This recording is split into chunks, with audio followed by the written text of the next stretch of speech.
Hello all my dear students, welcome to Delta Academy. This is Ranjan. Start करते हैं आज का session.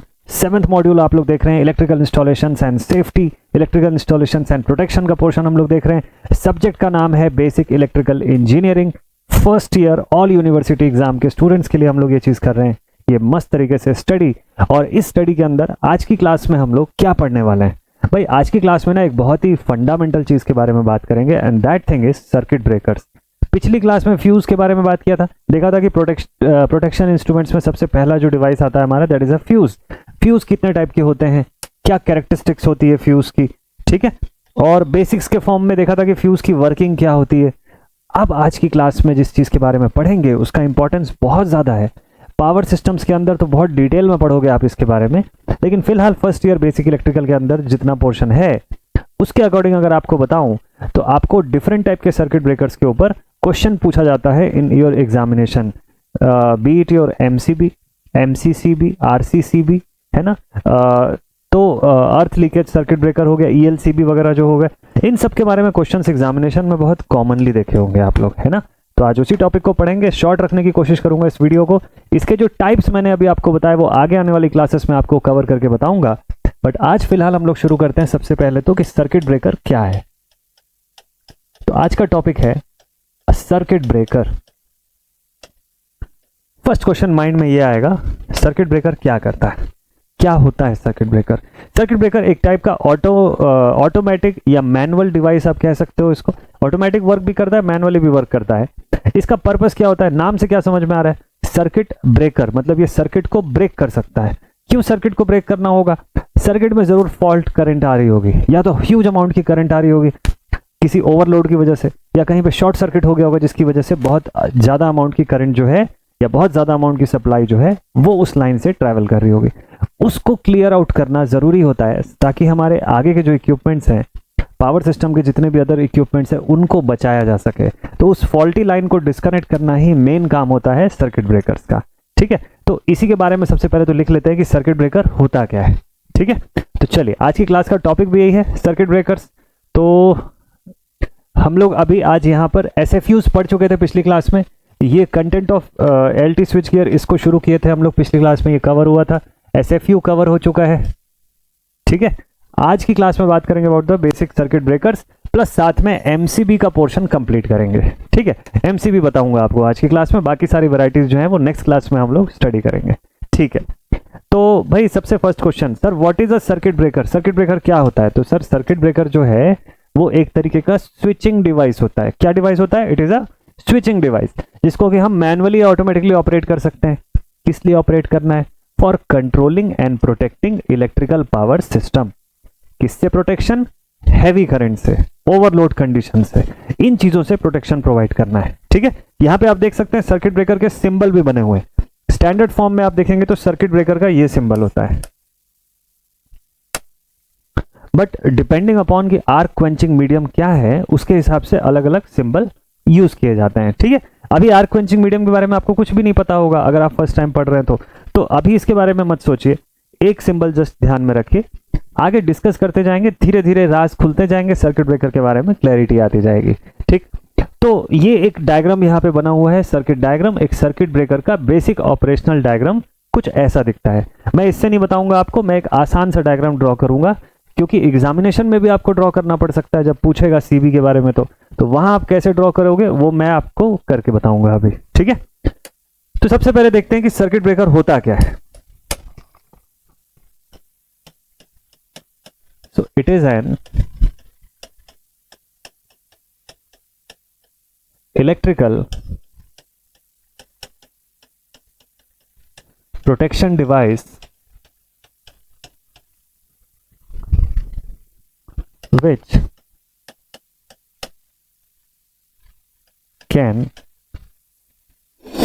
can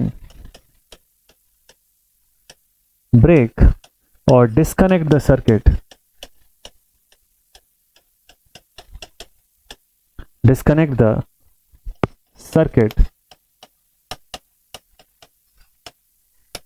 from supply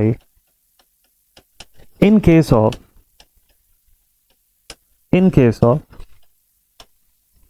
fault, ठीक है। वर्किंग कैसी होती है फ्यूज के समय? तो आप लोगों ने लिखा कि जूल्स लॉ ऑफ हीटिंग के ऊपर काम करता है, थर्मल इफेक्ट ऑफ इलेक्ट्रिसिटी के ऊपर फ्यूज काम करता है। क्या सर्किट ब्रेकर भी थर्मल इफेक्ट के ऊपर काम करता है क्या? ठीक है, समझते हैं इस पॉइंट को।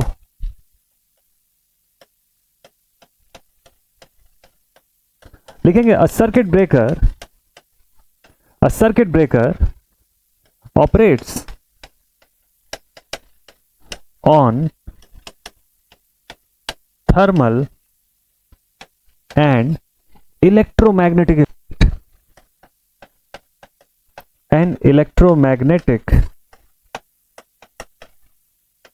effect of supply तो कौन कौन से मैकेनिज्म हुए? कोई पूछा आपसे कि सर्किट ब्रेकर कौन से मैकेनिज्म में काम करता है, या बताओ कि फ्यूज और सर्किट ब्रेकर के बीच वर्किंग वाइज क्या अंतर होता है? तो एक बिल्कुल बेसिक सा डिफरेंस आप बता सकते हैं कि फ्यूज जो है वो केवल थर्मल प्रॉपर्टी ऑफ इलेक्ट्रिसिटी के बेसिस पे काम करता है, यानी सिर्फ only and only in the case of thermal property. लेकिन सर्किट ब्रेकर इलेक्ट्रोमैग्नेटिक इफेक्ट का भी इस्तेमाल करता है और थर्मल प्रॉपर्टी का भी यूज करता है। By using both of these two mechanisms a circuit breaker conducts its operation smoothly in the circuit. ठीक है, सर्किट ब्रेकर ओवर करंट से प्रोटेक्शन प्रोवाइड करता है, हाँ जी बिल्कुल। ओवरलोड से प्रोटेक्शन प्रोवाइड करता है, बिल्कुल प्रोवाइड करता है, डन। ठीक है, अब इसके बारे में पहले तो ये बताइए कि सर सर्किट ब्रेकर ना एक स्विचिंग डिवाइस है, तो इसकी स्विचिंग करने के लिए ऑपरेशन होगा, कुछ मैकेनिकल वर्किंग होगी। ये मैकेनिकल वर्किंग किस तरीके की हो सकती है? ये मैकेनिकल वर्किंग मैग्नेटिक भी हो सकती है, न्यूमेटिक भी हो सकती है ना। ये वर्किंग जो है अलग अलग फॉर्म में हो सकती है, अंडर प्रेशर भी हो सकती है चीज। तो ये मैकेनिकल वर्किंग बहुत सारे अलग अलग तरीके से हो सकती है। तो न्यूमेटिक हो सकती है, हाइड्रोलिक हो सकती है, मैग्नेटिक हो सकती है। ठीक है, तो आगे और लिख देता हूं।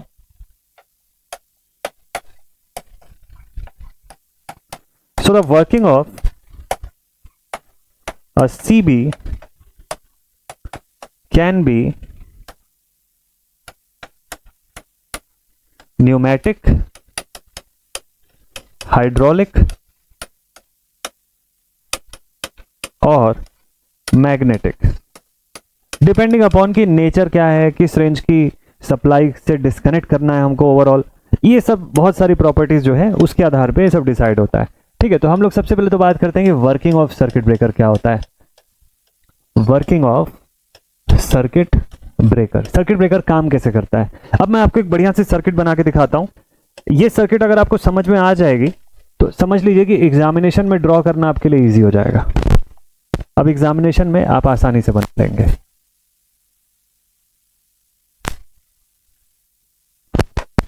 यहां पर लेट्स से कि ये मेन सप्लाई लाइन थी, इससे दो टर्मिनल्स जो हैं ऐसे बनाए जाते हैं और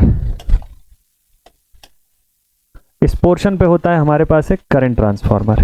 ठीक है, दिस इज अ सीटी। करंट ट्रांसफार्मर का यहाँ पे दो पर्पज है। क्या क्या दो पर्पज है? करंट ट्रांसफार्मर का काम है कि ये जो ह्यूज अमाउंट की सप्लाई जो बस बार से आ रही है, दिस इज आवर बस बार।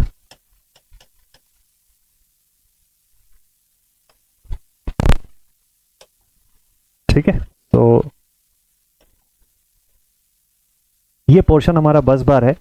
अब इससे जो ह्यूज अमाउंट की सप्लाई आ रही है, इसको करंट ट्रांसफार्मर क्या करेगा? इसका रेशियो चेंज करके लोअर करंट पे सेंड कर देगा, मतलब आउटपुट में लोअर करंट क्रिएट करेगा, जस्ट सो दैट कि हम उसका इजीली मेजरमेंट कर सके। हमारी मेजरिंग इंस्ट्रूमेंट जो है उसको दिक्कत ना। तो अगर किलो एम्पियर के रेंज की भी करंट आ रही है तो उसको वो लोअर डाउन कर सकता है by using less number of turn और इनफैक्ट जस्ट ओनली 1 टर्न। ठीक है, तो करंट ट्रांसफार्मर ये पर्पस कर रहा है। और क्या कर रहा है मेजरमेंट प्रोवाइड करने के अलावा? चलो देखते हैं। करंट ट्रांसफार्मर यहां पर एक ऑपरेशन भी कंडक्ट कर रहा है। क्या ऑपरेशन कंडक्ट कर रहा है? देखिए, करंट ट्रांसफार्मर की ये जो आउटपुट होगी ये हम प्रोवाइड करने जा रहे हैं इसके सेकेंडरी पर। ठीक है, अब सेकेंडरी में क्या लगा हुआ है? सेकेंडरी ये पोर्शन मिलकर के बन रहा है एक रिले। क्या बना रहा है? ये रिले की तरह काम कर रहा है। अभी आगे आने वाली क्लासेस में रिले को लेकर क्लैरिटी आएगी आपको। ठीक है, बट एक चीज मैं बता दूं आपको, थोड़ा सा एक आइडिया दे देता हूं कि रिले जो है it is a sensing device जो फॉल्ट सेंस करने का काम करता है। और फॉल्ट सेंस करने के बाद अगर उसको दिखा कि अगर उसको समझ आया कि फॉल्ट हो गई है तो वो कमांड भेज देगा सर्किट ब्रेकर को। सर्किट ब्रेकर को बता देगा कि भाई फॉल्ट हो रही है, आप ऑपरेट करो अब वहां से। ठीक है, तो रिले कुछ नहीं करता है, मतलब रिले सर्किट को डिस्कनेक्ट नहीं करता है, रिले सिर्फ फॉल्ट को सेंस करेगा। ठीक है, तो relay is a sensing device. ठीक, काम करना किसको है? सर्किट ब्रेकर को ही काम करना है। अच्छा ठीक है, तो अब इसके बाद यहां से एक जोरदार सा मैकेनिज्म लगा होता है जो दिखाई देता है कुछ ऐसा। ये क्या लगा हुआ है सर? ये एक प्लंजर लगा हुआ है, ठीक है, जो इस रिले के साथ कनेक्टेड है। अच्छा, प्लंजर का क्या मैकेनिज्म है सर, ये बताइए जरा। चलो प्लंजर का मैकेनिज्म समझते हैं। यहां पर एक और प्लंजर लगी होगी हमारे पास,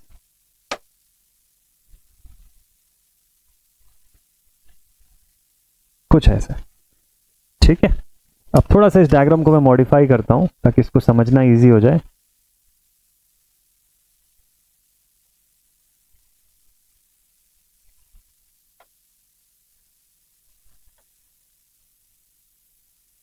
हाँ, लाइक दिस।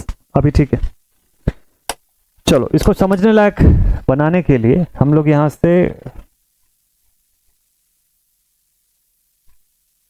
कुछ चीजों को चेंज करते हैं।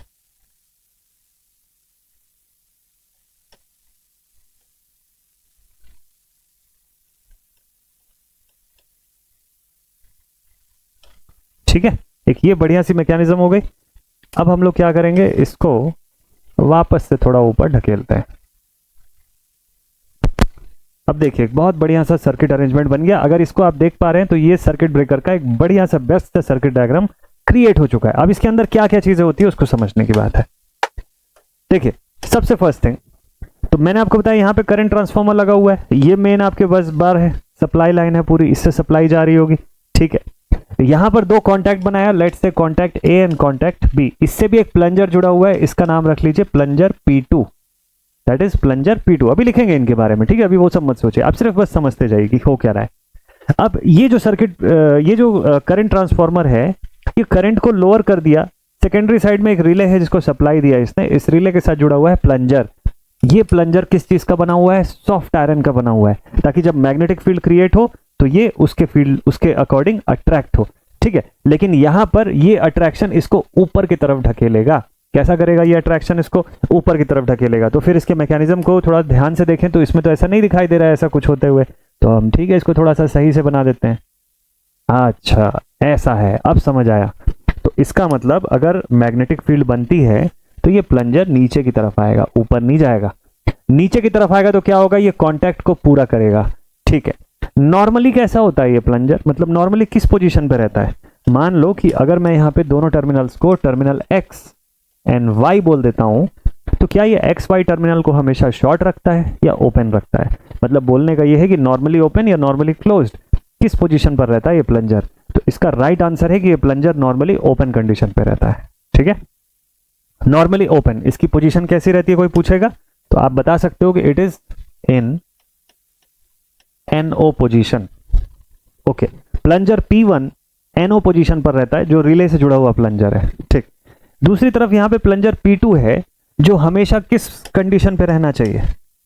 ये रहना चाहिए हमेशा NC कंडीशन पे। NC stands for normally closed, ये बात जानते हैं आप सभी। NC का मतलब क्या हो गया? Normally closed condition. ऐसा क्यों? इसका मतलब क्या है? देखो अगर ये नॉर्मली क्लोज्ड नहीं रहेगा तो क्या दिक्कत होगी? इसको क्यों नॉर्मली क्लोज्ड बोल रहे हैं हम लोग? अगर ये नॉर्मली क्लोज्ड रहेगा तो सप्लाई लगातार इसके थ्रू होते हुए चलती रहेगी, हमेशा फॉल्ट तो नहीं रहेगा ना। नॉर्मली तो हेल्दी कंडीशन पर वर्क करेगी आपकी सर्किट, आपके बस बार से सप्लाई लगातार जाती रहेगी, ठीक है। अब क्या होगा, ये देखो यहां से जा रही है सप्लाई थ्रू दिस। और एक चीज ध्यान रखिएगा, प्लंजर्स का इन इलेक्ट्रोमैग्नेटिक कॉइल से कोई भी इलेक्ट्रिकल कॉन्टैक्ट नहीं होता। No electrical contact is between this soft iron plunger and this electromagnetic coil. Electrical contact नहीं है, ओनली मैग्नेटिक कॉन्टैक्ट है, ठीक है। इलेक्ट्रिकली इंसुलेटेड है ये लोग एक दूसरे से, ठीक है। इलेक्ट्रिकल आइसोलेशन है बिल्कुल प्रॉपर से। तो इस बात से बिल्कुल क्लियर हो जाएगा कि सप्लाई इसके थ्रू जा सकती है। अब क्या होगा कि ये CT जो है सेंस करता रहेगा, इस रिले को सप्लाई भेजता रहेगा। अभी सप्लाई की मैग्नीट्यूड इतनी कम है कि इससे बनने वाला जो फील्ड होगा, जो MF जो क्रिएट हो रहा है, MF किसके ऊपर डिपेंड करता है? आप सबने पढ़ा हुआ है कि मैग्नेटोमोटिव फोर्स जो होता है that is given as NI, है ना, number of turns of conductor, and I is what? The supply current, ठीक है। आई की मैग्नीट्यूड अभी छोटी है तो मैग्नेटोमोटिव फोर्स कम बनेगा, ये फोर्स कम बनेगा तो प्लंजर जैसी जिस कंडीशन पे थी वैसे ही रहेगी। ठीक है, ऐसे होने की वजह से होगा ये कि ये जो हमारा ट्रिप सर्किट है, ये जो आपको ट्रिप सर्किट दिखाई दे रहा है जिसमें कि यहाँ पे सप्लाई भी है, डीसी सप्लाई, ये ट्रिप सर्किट ओपन कंडीशन पे रहेगा। ठीक, अगर ट्रिप सर्किट ओपन है तो इस कॉइल से कोई मैग्नेटिक फील्ड नहीं बनेगी, आई की वैल्यू यहाँ जीरो हो जाएगी। आई अगर जीरो है तो मैग्नेटोमोटिव फोर्स क्या रहेगा, जीरो रहेगा, और इस वजह से ये प्लंजर जैसे था वैसे ही रह जाएगा नॉर्मली क्लोज्ड पोजीशन में, और सप्लाई लगातार अनइंटरप्टेड चलती रहेगी। Next will be the fault condition. बहुत इंटरेस्टिंग है, ध्यान से देखिएगा। अरे अभी 2 मिनट में आपको पूरा सर्किट ब्रेकर समझ में आ जाएगा यार, बहुत ईजी मैकेनिज्म है, एकदम कंफ्यूज नहीं होना। बहुत बहुत मजेदार टॉपिक है ये, इंटरेस्टिंग है और प्लस साथ ही साथ आसान है। अननेसेसरीली इसको कॉम्प्लिकेट करके क्यों पढ़ना जब आसानी से समझ में आ सकता है। तो अब आ गई फॉल्ट। चलो, फॉल्ट होगा तो क्या होगा, फॉल्ट होगा तो लेट्स से यहां पर हो गया फॉल्ट। फॉल्ट होगा तो ह्यूज अमाउंट ऑफ करंट जो है हमारी मशीन ड्रॉ करने लग जाएंगी। ठीक है, पावर सिस्टम से ह्यूज करंट का फ्लो हो जाएगा, या तो कोई स्विचिंग हुआ, किसी टाइप का कोई ट्रांजिएंट कंडीशन क्रिएट हुआ, जैसे भी कोई स्विचिंग हो गई, मोटर कुछ फॉल्टी हो गया, शॉर्ट सर्किट कहीं क्रिएट हो गया, ह्यूज करंट ड्रॉ होनी शुरू हुई। जब ह्यूज अमाउंट की करंट यहां से गुजरेगी तो ये सीटी अपने सेकेंडरी में ज्यादा करंट भेजने लगेगा। जब इसकी सेकेंडरी में करंट की मैग्नीट्यूड बढ़ जाएगी तो आप देखो मैग्नेटोमोटिव फोर्स विल इंक्रीज। अब अगर मैग्नेटोमोटिव फोर्स इंक्रीज होगा तो नेक्स्ट कंडीशन पे क्या होगा, ये वाली कॉन्टैक्ट क्लोज हो जाएगी, ये नीचे खींचेगा ना प्लंजर को अपने तरफ, प्लंजर नीचे आने लग जाएगा। अब जब प्लंजर नीचे आएगा तो ये कॉन्टैक्ट पूरी हो जाएगी। एक्स वाई कॉन्टैक्ट जैसे ही मेक हो जाएंगे, यानी कि बन जाएंगे जैसे ये कॉन्टैक्ट, उस कंडीशन पे इस डीसी सप्लाई का फ्लो इस दूसरी वाली कॉइल के साथ या ट्रिप कॉइल के साथ होना शुरू हो जाएगा। जब यहां से करंट फ्लो बढ़ेगा तो मैग्नेटोमोटिव फोर्स की वैल्यू क्या होगी, इस जगह पे इंक्रीज होगी। जब मैग्नेटोमोटिव फोर्स इंक्रीज होगा तो ये इस प्लंजर P2 को अपनी डायरेक्शन में खींचेगा, इस तरफ मैग्नेटिक फील्ड के इन्फ्लुएंस में, और जैसे ही P2 प्लंजर पीछे की तरफ खींचेगा कॉन्टैक्ट A और B ओपन हो जाएंगे। तो अल्टीमेटली जो आप चाहते थे वो हो गया कि फॉल्ट करंट जैसे ही आई A B कॉन्टैक्ट खुल गए और इस करंट को आगे जाने से रोक दिया इन्होंने, सर्किट ब्रेक हो गया। This is the entire working of a circuit breaker. एक होलसम फॉर्म में अगर मैं बोलूं तो सर्किट ब्रेकर का वर्किंग पूरी तरह से बता दिया मैंने आपको। ठीक है, अब इसके अंदर जब स्पेसिफिक होते चले जाएंगे तो स्पेसिफिकली एक एक पॉइंट को डिटेल में समझते जाएंगे तो हर चीज के बारे में आपको ज्यादा अच्छे से क्लैरिटी आएगी। ठीक है, बट ऊपर ऊपर से अगर देखा जाए तो मेजर चीजें समझ गए हो अगर इतनी दूर तक का वीडियो आपने देख लिया तो सर्किट ब्रेकर के बारे में। ठीक है, so this is the whole working of the circuit breaker. बस इसी चीज को आपको अपने वर्ड्स में एग्जामिनेशन में लिख के आना है, that is the main thing. मैं कुछ समरी के फॉर्म में चीजों को लिख देता हूं ताकि आपको ध्यान में रहे मैंने क्या बताया हुआ है। यहां तक का वीडियो नॉन स्टॉप अगर देख लिया ना, circuit breaker is clear to you. बस इसको पॉइंट्स में लिख लेते हैं। ठीक है, चलिए, तो सर्किट ब्रेकर का मैकेनिज्म क्या क्या हुआ। सबसे पहले एक जनरल मैकेनिज्म कि सर्किट ब्रेकर में नॉर्मली कौन सी चीज कैसी रहती है वो आपको समझ आ गया होगा। ठीक है भाई, सो लिखेंगे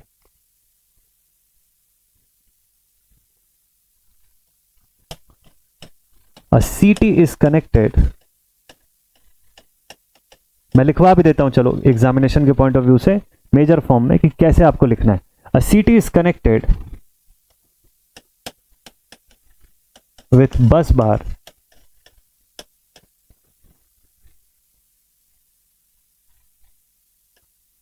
where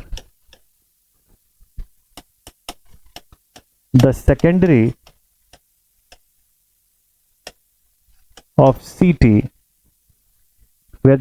of CT operates a relay coil। आगे लिखेंगे a soft iron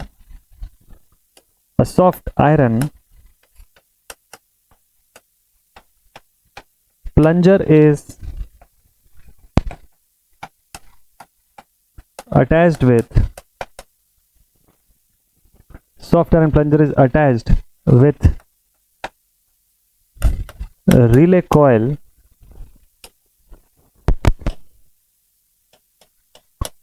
which is in NO position. कौन से पोजीशन में होगा ये, NO का मतलब क्या होता है, normally open position.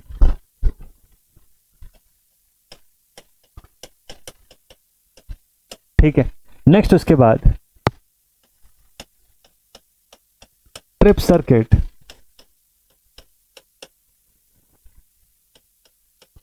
is having plunger P2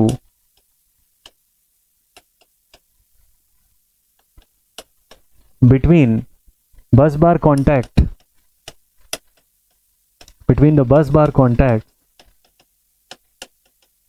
A and B। बस बार के जो कॉन्टैक्ट थे A और B, उनके बीच में प्लंजर P2 कनेक्टेड है। ठीक है, और ये प्लंजर कैसा रहेगा, which is in NC position. कौन से पोजीशन पे रहेगा, एनसी। एनसी का मतलब normally closed, normally closed position.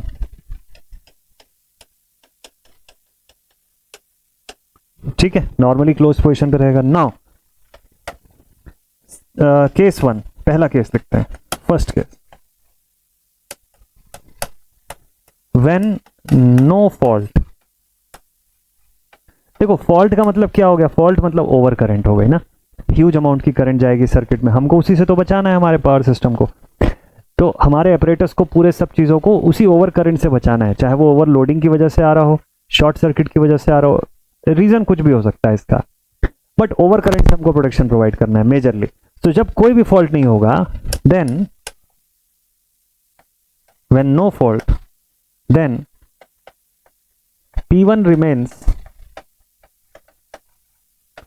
normally open and P2 is normally closed। ये कंडीशन तो क्लियर है हम सबको। ठीक है, सिंस मैग्नेटोमोटिव फोर्स जो होता है it is given as Ni, so in case of relay I is not sufficient, current I is not sufficient to operate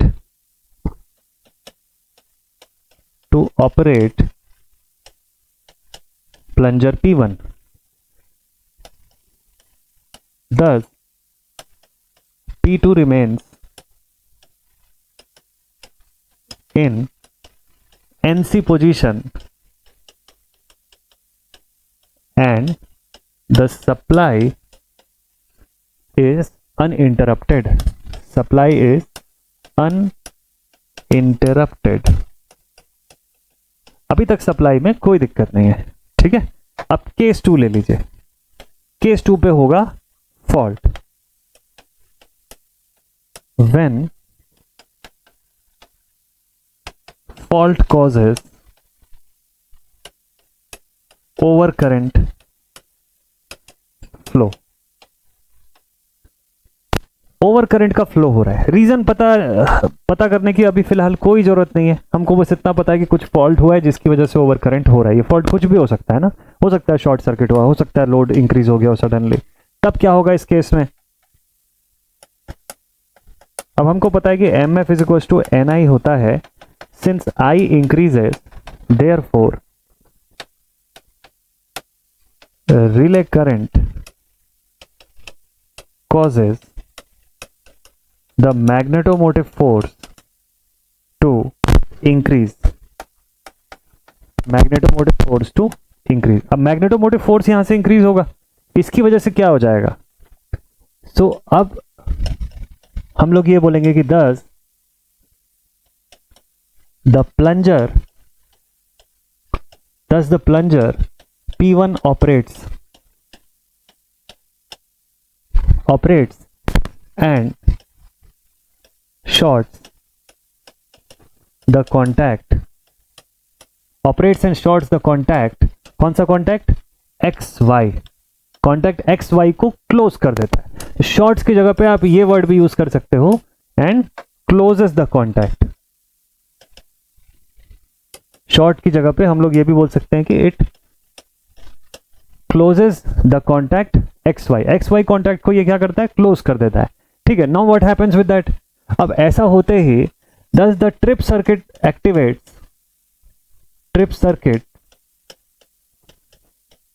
gets activated। अब ट्रिप सर्किट हमारी यहां से एक्टिवेट होगी, क्यों, क्योंकि अब सप्लाई जो है वहां से चलनी शुरू हो चुकी है। जो बैटरी सेटअप हम लोगों ने लगा के रखा था उससे सप्लाई, अब सर्किट क्लोज हो गया तो ट्रिप सर्किट एक्टिवेटेड हो गई। देयरफॉर जब magnetomotive force of trip circuit हम लोग देखेंगे, MF of trip circuit starts to build up।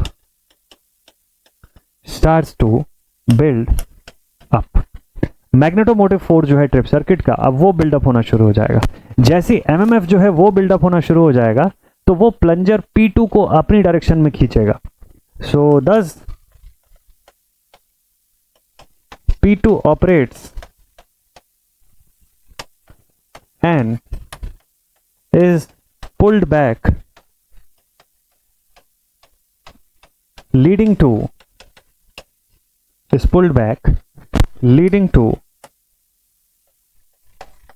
the opening of AB contact। ठीक है, तो मैं बहुत फास्ट फॉर्म में लिख रहा हूं चीजों को, इतना ताकि आप इसको पढ़ के दोबारा से समझ सको कि मैं क्या चीज समझाया हूं आपको, और एग्जामिनेशन में अपने वर्ड्स पे आप लिख सको। पेपर में आप और बेटर वे में इलैबोरेट करके चीजों को लिख सकते हैं, क्योंकि पूरा जैसा मैं ओरली जितनी चीजें आपको समझा रहा हूं उस हिसाब से आप उसको मैनुअली कन्वर्ट करके अपने अकॉर्डिंग लिख सकेंगे। ठीक है, तो कॉन्टैक्ट P2 जो है वो ऑपरेट हुआ and it is pulled back leading to the opening of the AB contact. AB contact जैसे ही ओपन हो गया उस कंडीशन पे क्या होगा, AB कॉन्टैक्ट के ओपन होते ही जो बस बार से जो सप्लाई आ रही थी दैट बिकम्स डिस्कनेक्टेड। तो बस बार सप्लाई जो है वो हो जाएगी यहां से डिस्कनेक्ट। तो अब हमारी सर्किट जो है वो आइसोलेट हो जाएगी फ्रॉम द फॉल्टी सप्लाई। ये देखो यहां पर, तो ये P2 पीछे की तरफ जाएगा, AB कॉन्टैक्ट ओपन हो जाएगा। अब ये जो NC था उससे NO कंडीशन पे आ गया, बस बार से आने वाली फॉल्टी करंट आइसोलेट हो गई। ठीक है, तो थ्योरेटिकली तो सुनने में बहुत अच्छा लगा ये चीज, लेकिन एक्चुअल में क्या होगा वो चीज समझते हैं। So this the P2 operates and it pulls back the leading to the opening of AB contact and the fault current is isolated। ठीक है, तो सर्किट ब्रेकर जो होते हैं वो इस तरीके से वर्क करते हैं, लेकिन यहां पर इतनी दूर के मैकेनिज्म के बाद एक बड़ी दिक्कत आती है। क्या दिक्कत आती है, सबसे पहले आप ये समझो कि सर्किट ब्रेकर्स को यूज कहां करते हैं हम लोग। सर्किट ब्रेकर्स को देखो नॉर्मली हम लोग यूज करते हैं, देखेंगे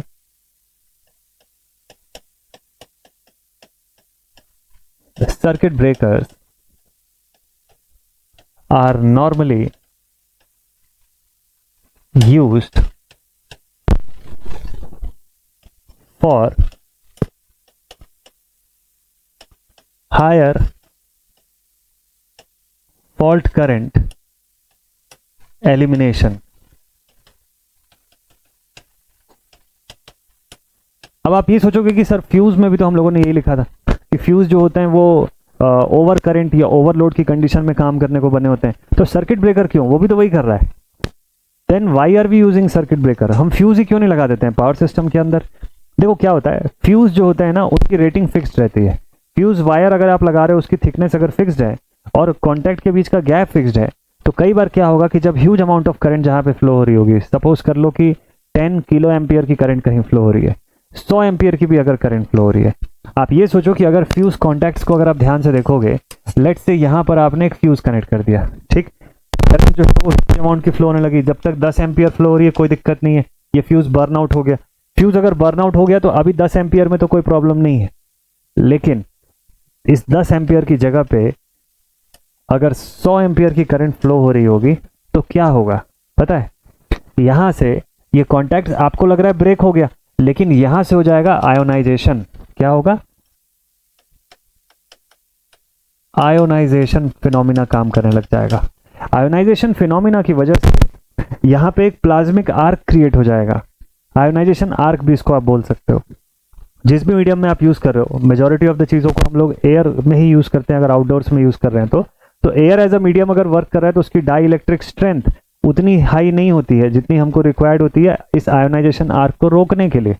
तो आयोनाइजेशन का होना लगभग तय है, तो खाली फ्यूज ब्लो आउट हो जाने से प्रोटेक्शन नहीं होगा, सप्लाई तो अभी भी कंटिन्यू हो जाएगी वाया आयोनाइजेशन, और जैसे ही यहाँ पे आयोनाइजेशन हुआ सर्किट दोबारा से कंप्लीट हो जाएगी, और जिस एपरेटस को बचाने के लिए आपने फ्यूज लगाया था ultimately that will burn out, कुछ भी नहीं बचेगा।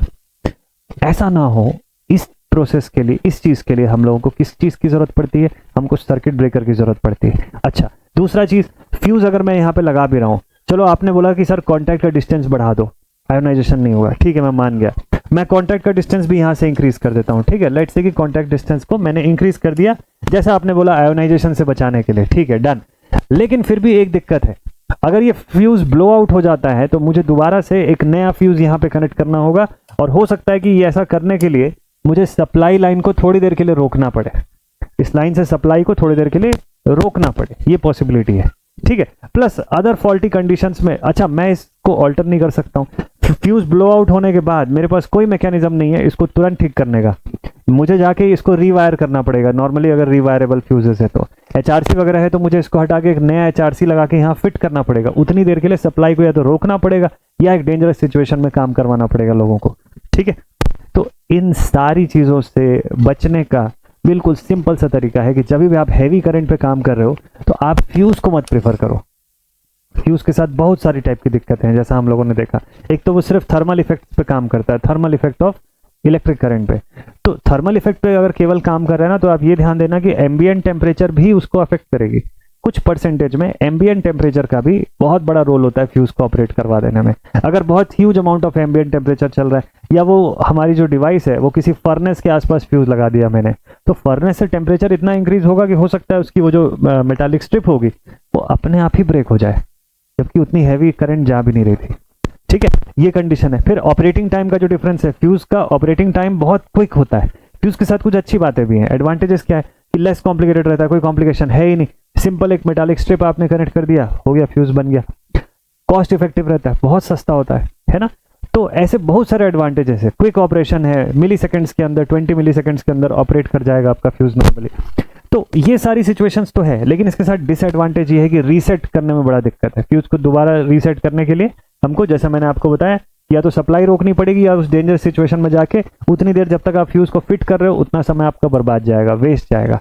फॉल्ट क्लियरिंग करने के बाद उतना देर आपको इंतजार करना पड़ता है। तो ये सारी चीजों से बचने के लिए हम लोग सर्किट ब्रेकर अप्लाई करते हैं। तो एक दिक्कत हो जाती है कि सर्किट ब्रेकर का कॉस्ट ऑफ, देखो जब हम सीबी की बात करते हैं ना, तो सीबी और फ्यूज में एक मेजर डिफरेंस यही होता है कि इट इम्पोजेज, अगर मैं फ्यूज से तुलना करूं, सिर्फ फ्यूज से अगर मैं कंपेयर कर रहा हूं, तो कॉस्ट वाइज यार बहुत ज्यादा कॉस्ट होता है सर्किट ब्रेकर्स का। It imposes higher cost as compared to fuse.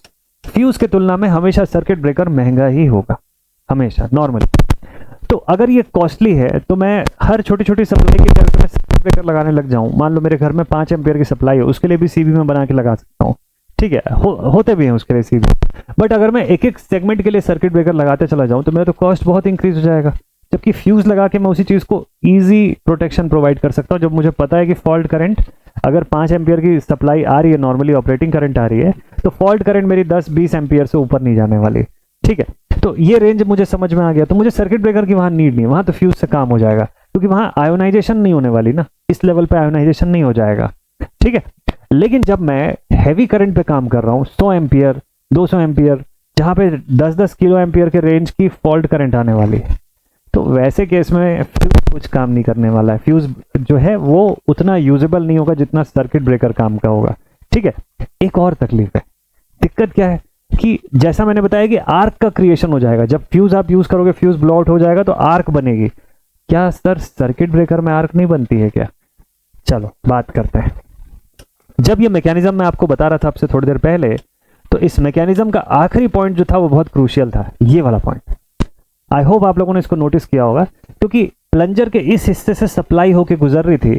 अगर सडनली आप इस पोर्शन को ब्रेक करोगे, यानी कि अगर प्लंजर P2 वापस पीछे की तरफ जाएगा, कब जाएगा? जब ये ट्रिप कॉइल आपकी रेडी हो जाएगी, मतलब ट्रिप कॉइल जब ऑपरेट करेगी, कब ऑपरेट करेगी? जब करंट का फ्लो बढ़ेगा, सीटी से ज्यादा करंट सेकेंडरी में पहुंचेगी इस रिले पर, रिले की मैग्नेटोमोटिव फोर्स बढ़ गई, रिले ने प्लंजर को नीचे खींचा, एक्स वाई कॉन्टैक्ट क्लियर हो गया, बन गया X Y contact. X Y contact के बनते ही सप्लाई जो है इस पूरे कॉइल के थ्रू जाने लग गई, ये सर्किट पूरी हो गई। ये सर्किट पूरी हुई तो करंट फ्लो हुई, करंट फ्लो हुई तो मैग्नेटोमोटिव फोर्स मिला हमको ट्रिप कॉइल के अंदर, ये मैग्नेटोमोटिव फोर्स इस प्लंजर को वापस पीछे की तरफ खींचा और कॉन्टैक्ट ओपन हो गई। बस यही आखिरी पॉइंट पर खेल होगा। क्या खेल होगा समझना है इस चीज को।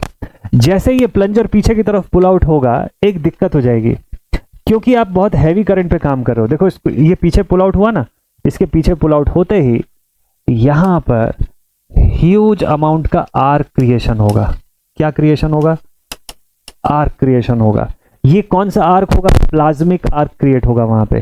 ठीक है, कॉन्टैक्ट सडनली ब्रेक हुई ना, सप्लाई चल ही रही थी लगातार, तो ये जो प्लाज्मिक आर्क क्रिएट होगा, ये प्लाज्मिक आर्क वहां पर आग लगा सकता है, जल सकता है वो पोर्शन पूरा का पूरा। इससे प्रोटेक्शन प्रोवाइड करना सबसे ज्यादा जरूरी पार्ट होता है। तो सर्किट ब्रेकर के अंदर इसी प्लाज्मिक आर्क को सप्रेस करने के साधन के हिसाब से सर्किट ब्रेकर का नाम होता है। फॉर एग्जाम्पल आपने सुना होगा vacuum circuit breaker, SF6 circuit breaker, air circuit breaker, है ना, ऑयल सर्किट ब्रेकर। ये जितनी भी पहली जो प्रीफिक्स जो जितनी भी मैं लगा रहा हूं, वैक्यूम, एयर, ऑयल, SF6, ये सारी की सारी चीजें सिर्फ एक ही काम करती हैं, दैट इज आर्क क्वेंचिंग। इसको, इस प्रोसेस को बोलते हैं आर्क क्वेंचिंग। कि इस आर्क को होने से रोकने के लिए, इस आर्क को होने देने से रोकने के लिए हम क्या यूज कर रहे हैं, या किसी जगह पे वैक्यूम यूज कर रहे हैं, कहीं पे ऑयल में इमर्स कर रहे हैं इस पूरे सेटअप को।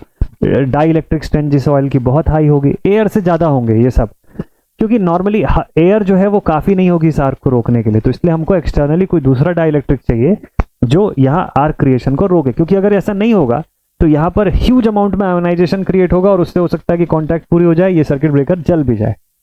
ठीक है, ये पॉसिबिलिटी है। तो प्रैक्टिकल होके समझना आप ये पूरी चीज को, ज्यादा अच्छे से समझ में आएंगे।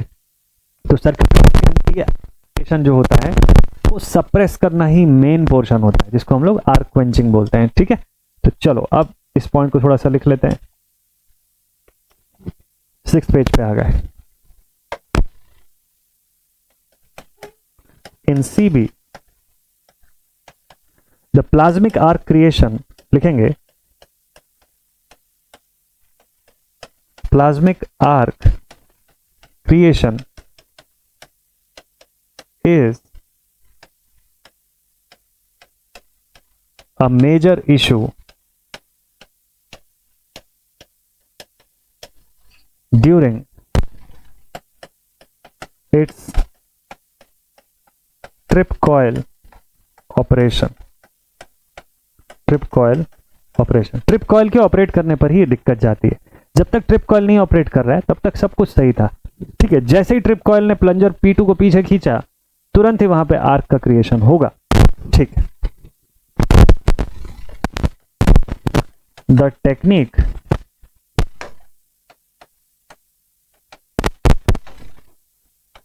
Involved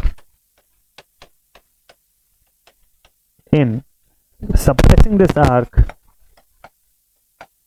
in suppressing this arc is known as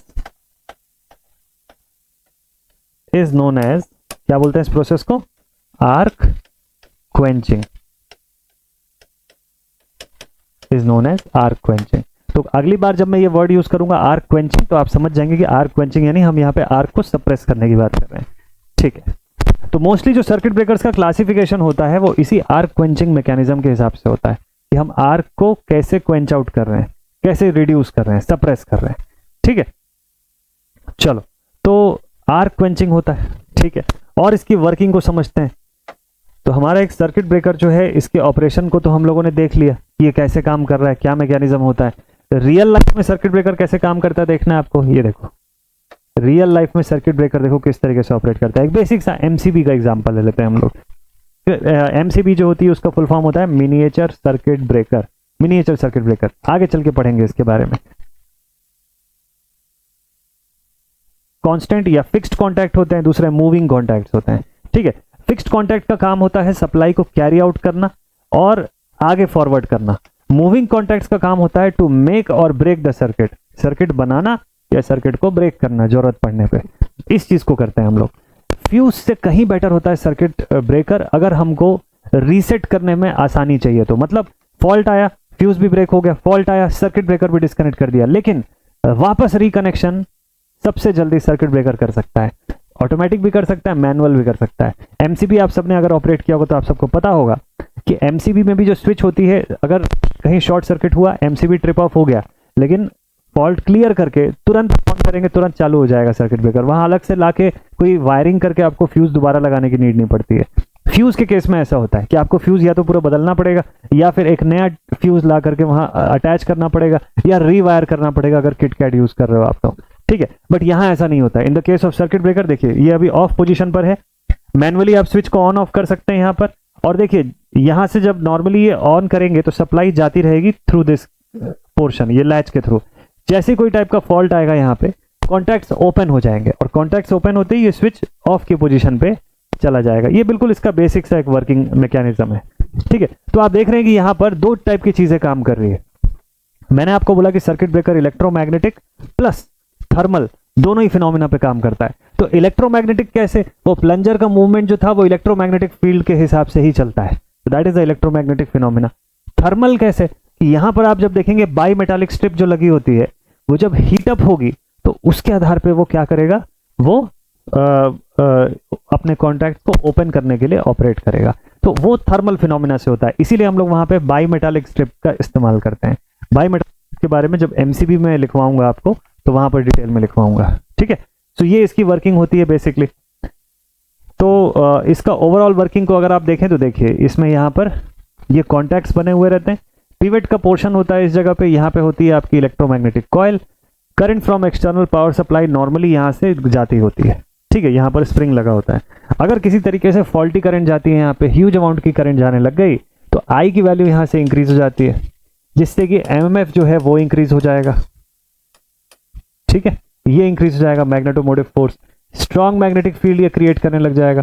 contact open होगी, यहाँ से कॉन्टैक्ट ओपन होगी तो आर्क का क्रिएशन होगा, एट द सेम टाइम यहाँ से सप्लाई का डिस्कनेक्शन हो जाएगा। तो जो मैकेनिज्म मैंने आपको ड्रॉ करके बताया, एग्जामिनेशन में जाकर के आंसर शीट पे सेम मैकेनिज्म ड्रॉ कर सकते हो आप।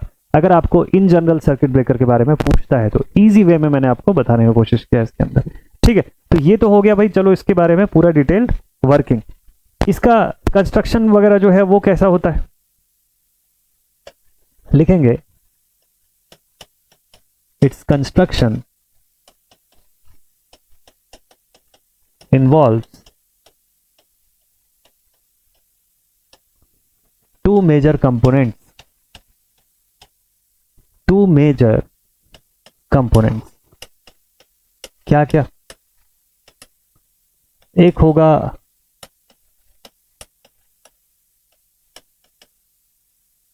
बाई मेटालिक स्ट्रिप, ठीक है। बाई मेटालिक स्ट्रिप का कॉन्टैक्ट होता है, ठीक है। और सेकंड होता है electromagnet.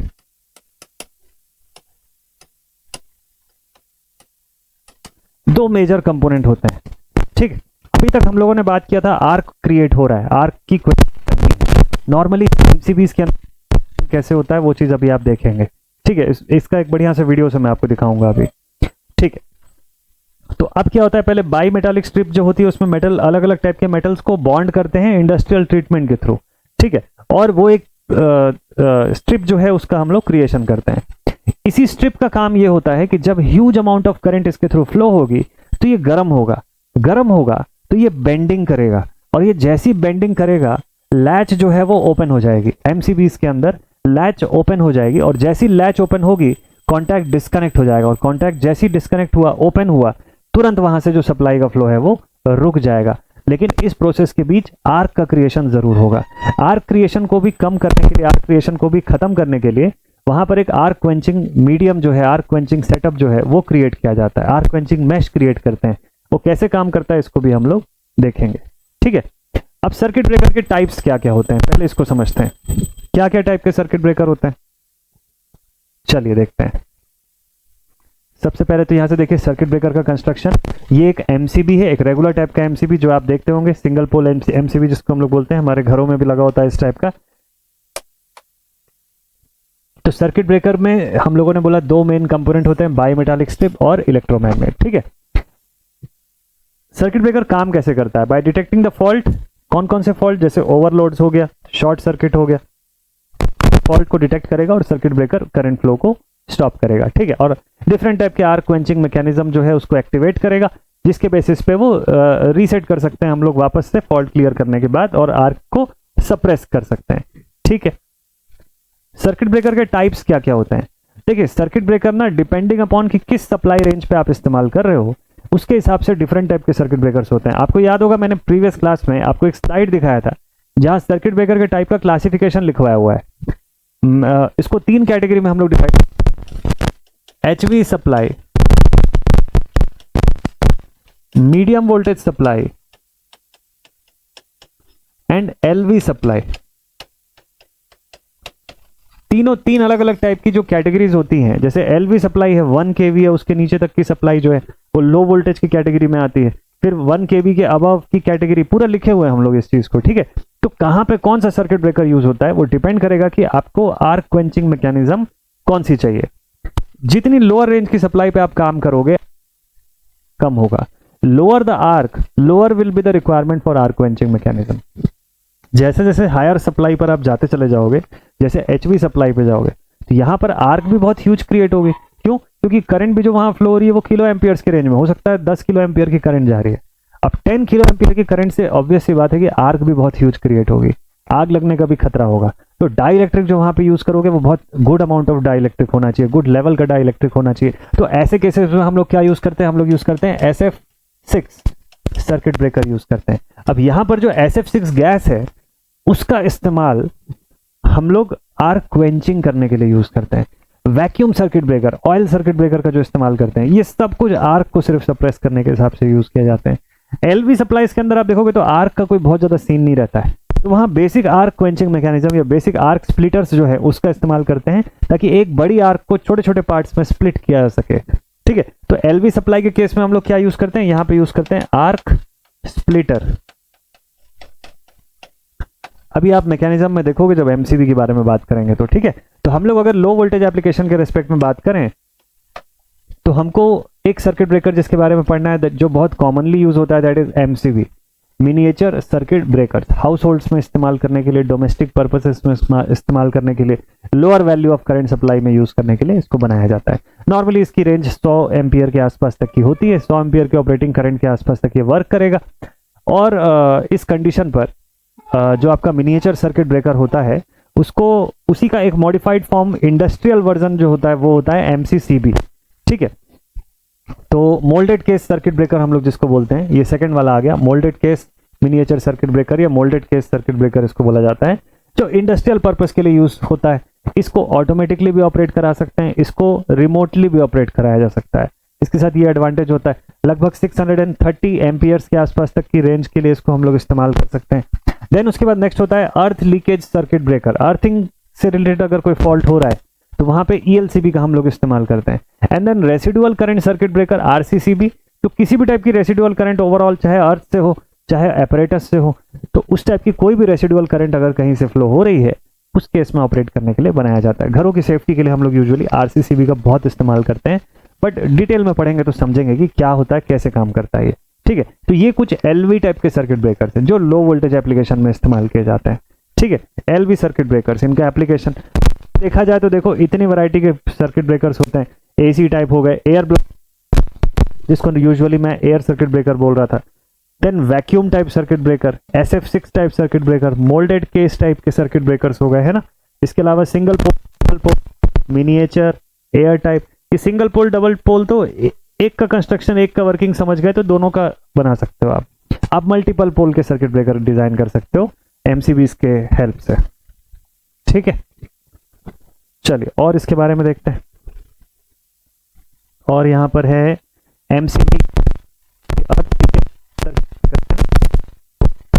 MCCB, ACB, vacuum circuit breaker. तो ये सब, ये डिफरेंट टाइप के सर्किट ब्रेकर, अलग अलग वोल्टेज रेंज, अलग अलग आर्क क्वेंचिंग मैकेनिज्म के हिसाब से इनका क्लासिफिकेशन बनता है। तो एक बेसिक सा आइडिया जो है आप लोगों को इसका हो गया होगा। देखिए, नोट्स एक लेकर के आया हूं मैं आप लोग के लिए, तो ये नोट्स को आप फॉलो कर सकते हो यहाँ से।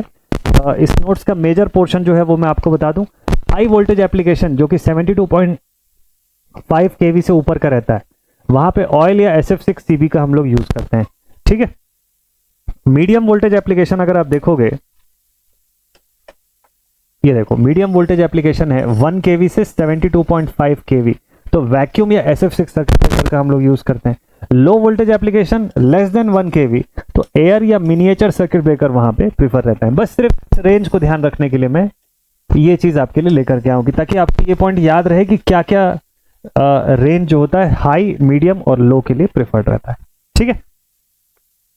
चलो अब इसके आगे नेक्स्ट पॉइंट जो है इसको समझ लेते हैं हम लोग। यहां से बात करेंगे सबसे पहले अब MCB के बारे में। अब इन सब के अलावा हम लोग यूज करते हैं यहां पे MCB। LV में अगर जाएंगे आप, तो LV में हम लोग MCB का इस्तेमाल करते हैं, ठीक है। MCB का फुल फॉर्म क्या होता है? Miniature circuit breaker. Miniature circuit breaker कहां यूज होता है? डोमेस्टिक यूसेजेस, हाउस होल्ड, इसमें इस्तेमाल करते हैं। Used for domestic and house hold applications, house hold applications, ठीक है। Range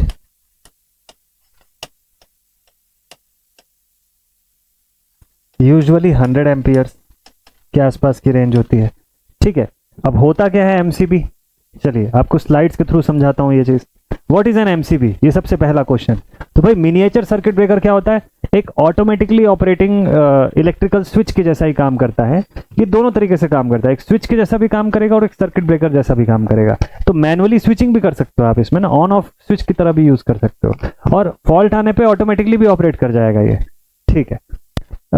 to protect the low voltage electrical circuit from damage caused by excess current from an overload या short. Clear definition? अच्छा, और इसके अलावा क्या पता होना चाहिए? MCB is typically rated up to a current up to 125 amperes. ये सारे एकदम फिक्स डेटा आपको दिखा रहा हूं मैं इसमें, ताकि आप जब नोट्स बना रहे हो तो ये फिक्स डेटा का इस्तेमाल करें। MCB टिपिकली किस रेंज की करंट के लिए काम करने के लिए बना होता है? 125 एम्पियर, ठीक है। अगर MCC भी होता तो 630 एम्पियर जो होता उसके लिए काम करने को बना होता, ठीक है। और MCB के कंस्ट्रक्शन कैसे हो रहा है, ये हो गया इसका स्विचिंग एंड ऑपरेटिंग मैकेनिज्म, ठीक। जो यहां पर स्विच जिसको आप ऑन ऑफ करते हैं, देन उसके बाद यहां पे है इलेक्ट्रोमैग्नेटिक कॉइल। ये इलेक्ट्रोमैग्नेटिक कॉइल के साथ हैमर जुड़ा होता है। ये हैमर ही लैच मैकेनिज्म को ओपन या क्लोज करने के काम आता है। Now this portion is the by metallic strip. यही बाई मेटालिक स्ट्रिप होती है जो ज्यादा एक्सेस करंट फ्लो होने पर हीट क्रिएट करती है, और उसकी वजह से यहां पर सप्लाई का डिस्कनेक्शन होता है, ठीक है। तो वो बाई मेटालिक स्ट्रिप जो होती है वही, उसी के हीट क्रिएशन की वजह से क्या होगा, ओवरऑल लैच ओपन होगा और सर्किट ब्रेकर ऑपरेट करेगा। जब ये सर्किट ब्रेकर ऑपरेट करेगा, इन दैट केस क्या होगा, देखो इसको आने देते हैं यहां पर। हाँ, ये आ गया ये मैकेनिज्म ओवरऑल। जैसे ही ऑपरेट करेगा, यहां से एक ह्यूज अमाउंट का आर्क का क्रिएशन होगा। इस आर्क को दूर करने के लिए यहां पे लगी होती है आर्क क्वेंचिंग मैकेनिज्म। ये जो रेड कलर से आपने देखा, that was a arc quenching mechanism. Basically बोला जाए आर्क स्प्लिटर बोलते हैं उसको। उसका काम होता है आर्क को स्प्लिट करना। वो आर्क को स्प्लिट भी करेगा, एट द सेम टाइम ये स्विच जो है, लैच इसका खुल जाएगा और स्विच जो है वापस ऑफ पोजीशन पे चली जाएगी, just because of that spring. देखो यहाँ पे स्प्रिंग लगा हुआ है, अगर आप ध्यान से नोटिस कर रहे होगे तो, ठीक है। तो ये इसका बेसिक कंस्ट्रक्शन का तरीका होता है किसका, MCB का। ये पूरा जो रेड बॉक्स दिख रहा है ये आर्क क्वेंचिंग मैकेनिज्म है, ठीक है। एक्सटिंग्विशिंग चेंबर, ठीक है। चलो इसका आपको मैं फोटो दिखाता हूं किस टाइप से होता है। क्रॉस सेक्शन ऑफ MCB देखिए, पावर टर्मिनल है, ये मेन सप्लाई लाइन यहां से इससे जुड़ी होगी ऐसे, और इधर से सप्लाई आगे जा रही होगी। यहां से सप्लाई अपनी डायरेक्शन में होते हुए इस लैच पॉइंट से कनेक्टेड है। मेटालिक लैच पॉइंट जो है कनेक्टेड है, और इसी के साथ यहां पे बाई मेटालिक स्ट्रिप जुड़ा हुआ है, ये बाई मेटालिक स्ट्रिप की टेंडेंसी है कि मल्टीपल, एक से ज़्यादा मेटल्स को के कॉम्बिनेशन से इसको बनाया जाता है ताकि ये हीट को आसानी से सेंस कर सके। तो ये आपके सर्किट ब्रेकर का थर्मल पोर्शन हो गया जो हीट के ऊपर ऑपरेट कर रहा है, ठीक है। जबकि इस तरफ इलेक्ट्रोमैग्नेटिक पोर्शन है, इसका काम होता है इसके साथ जो हैमर कनेक्टेड होती है उस हैमर को खींचना। वो हैमर जैसे ही ऑपरेट करेगा ये लैच यहां से ऑपरेट कर जाएगा दूसरी तरफ, ये लैच दूसरी तरफ ऑपरेट करेगा तो ये वाली स्ट्रिप खुलेगी, ये वाली स्ट्रिप खुलेगी तो क्या होगा, इससे ये सर्किट के पाथ को डिस्कनेक्ट करेगा। सर्किट जैसे ही डिस्कनेक्ट होगा यहां पे एक ह्यूज अमाउंट आर्क क्रिएट, लेकिन ये आर्क क्रिएशन जैसे इस कॉपर के पोर्शन पे पहुंचेगा छोटे छोटे पार्ट्स में स्प्लिट हो जाएगा, जिसकी वजह से क्या होगा, उस ह्यूज आर्क को ब्रेक कर दिया जाएगा इन द स्मॉल पार्ट, जो कि बिल्कुल इनइफेक्टिव बना देगा उसको। साथ ही साथ ये इस लीवर के खुलने से ये जो मूविंग कॉन्टैक्ट है ये जैसे खुलेगा यहाँ से स्विच जो है वो नीचे की तरफ चली जाएगी, तो स्विच ऑपरेट होके अपने आप सर्किट ब्रेकर आपका ऑफ पोजीशन पे चला जाएगा जैसे ही बाई मेटालिक स्ट्रिप के हीट होने से ये कंडीशन है, ठीक है। तो ये पूरा चीज कब होगा, जब एक्सेस करंट फ्लो होने लग जाएगी। जितनी रेटिंग का आपने एमसीबी लगाया है, एमसीबी के केस में भी रेटिंग देखना बड़ा जरूरी होता है, तो जितनी रेटिंग का आपने लगाया हुआ है उसके हिसाब से जैसे एक्सेस करंट या ओवर करंट फ्लो होगी तब ये मैकेनिज्म होगा। अच्छा, नॉर्मली अगर ओवर करंट नहीं फ्लो हो रही है, यूजुअल करंट फ्लो हो रही है, आपको फिर भी सीबी को ऑपरेट करके ऑफ करना है अगर लाइन को, तो क्या कर सकते हो, तो भी इस स्विच को आप मैनुअली ऑपरेट करा सकते हो। बस एक ही डिफरेंस होगा कि यहाँ पर मैनुअली ऑपरेट कराने में बाई मेटालिक स्ट्रिप का कोई रोल नहीं होगा। मतलब बाई मेटालिक स्ट्रिप जो होगी वो हीट अप होके ये कॉन्टैक्ट को ओपन नहीं करी, आपने इसको डायरेक्टली ओपन किया तो ये कॉन्टैक्ट डायरेक्टली ओपन होगा, यहाँ पे कोई चेंजेस नहीं आएंगे। यहाँ का पूरा मैकेनिज्म तभी काम करेगा जब ओवर करंट यहाँ से जाएगी, ठीक है। ये इसके बीच का बेसिक डिफरेंस होता है। So this is all for the MCB. MCB के बारे में मैं आपको और डिटेल्स जो है वो भी बता दूंगा आगे चल के। एक छोटा सा शॉर्ट सा मैं आपको एक वीडियो जैसा दिखाना चाहता हूँ, तो वो मैं क्रिएट कर लेता हूँ एक बार जल्दी से। देखिए ये एमसीबी है, ठीक है। तो इसके कॉन्टैक्ट के बारे में जैसा मैं बता रहा था, इसको ऑपरेट करते हुए आप देखिए, ठीक, कहाँ पे क्या क्या चीजें लगी हुई है वो समझिए। एमसीबी की स्विच का पोर्शन यहाँ से जुड़ा हुआ है, ये इसका स्विच है जो आपको बोर्ड के बाहर दिखाई देता है। देन उसके बाद ये इसके लीवर्स हैं जो रोटेट करने वाले, इसका कॉन्टैक्ट पोर्शन है एक, और दूसरा यहाँ से सप्लाई जो बाहर जाती है, ठीक। ये इसका बाई मेटालिक स्ट्रिप का पोर्शन है, बाई मेटालिक स्ट्रिप जो ओवर हीट जाने पर या ओवर करंट जाने पर हीट अप होगा। देन उसके बाद ये पोर्शन इसके लैच का जो ओपन क्लोज होगा और जिससे स्विच बाहर की ऑन ऑफ हो सकती है। देन इसके बाद यहाँ पर हमारा इलेक्ट्रोमैग्नेटिक पोर्शन होता है जिसके साथ ये हैमर जो है, ये जो आप देख रहे हैं, दिस इज अ हैमर, ये कनेक्टेड है। ये हैमर अगर यहाँ पर पिन करता है डाउन में तो चीजें ओपन हो सकती है, मतलब यहाँ से पिन डाउन करके लैच को ओपन कर सकता है ये, ठीक है। और ये जो पूरा है this is the arc quenching mechanism, यहीं पे आर्क क्रिएशन होगी। ये आर्क के लिए पाथ ऐसा बनाया गया है कि ये आर्क यहाँ से, ये देखिए इस छोटे पोर्शन में पहले आर्क बनेगी, ये आर्क फैलती जाएगी। आर्क को जितनी लंबी दूरी तक हम फैलाएंगे, यूटिलाइजेशन ऑफ इलेक्ट्रिकल एनर्जी में मैंने आपको बताया था आर्क वेल्डिंग के केस में, कि इस आर्क को जितना आप कॉन्टैक्ट्स के बीच का, इलेक्ट्रोड्स के बीच का डिस्टेंस इंक्रीज कर दोगे, आर्क उतनी फैलेगी, और जितनी ज्यादा आर्क फैलेगी उतनी कमजोर होती चली जाएगी, ठीक है। तो आर्क जैसे जैसे रिड्यूस, जितनी फैलती जाएगी इस पोर्शन पे आते आते, तो आर्क की इंटेंसिटी ऑलरेडी कम हो चुकी है।